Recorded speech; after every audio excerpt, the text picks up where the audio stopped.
VS369 TV న్యూస్కు స్వాగతం. శ్రీశైల దేవస్థానం tollgate మాది అంటున్న ఫారెస్ట్ అధికారులు ఎఫ్టీ. శ్రీశైల దేవస్థానం టోల్గేట్ ఫారెస్ట్ అధికారులు శ్రీశైలం టోల్గేట్ వద్దకు వచ్చి వెహికల్స్ ను ఫ్రీగా వదలడం జరిగింది. శ్రీశైల దేవస్థానం అధికారులు వచ్చి టోల్గేట్ దేవస్థానానిది అని అడుగగా టోల్గేట్ ఫారెస్ట్ ఏరియాలో ఉన్నది అన్న ఎఫ్టీ. దేవస్థానం అధికారులు మాకు నోటీసులు ఇవ్వాలి అని అడుగగా 2 నెలల క్రితమే నోటీసులు పంపామన్న ఫారెస్ట్ అధికారులు. రేపటి నుండి శ్రీశైల దేవస్థానం చెక్ పోస్ట్ నుండి వాహనాలను ఫ్రీగా వదులుతామంటున్న ఫారెస్ట్ అధికారులు.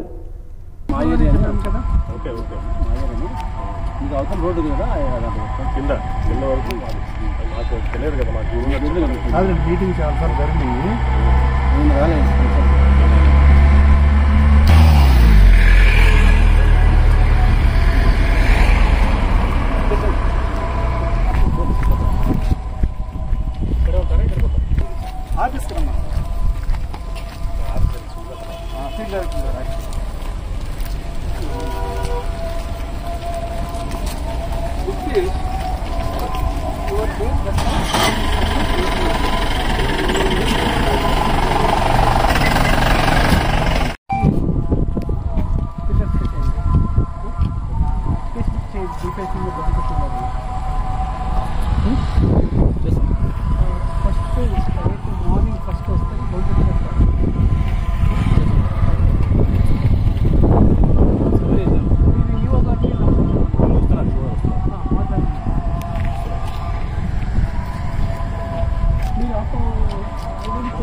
మీటింగ్ చాలా సార్లు జరిగింది.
ఆఫీస్కి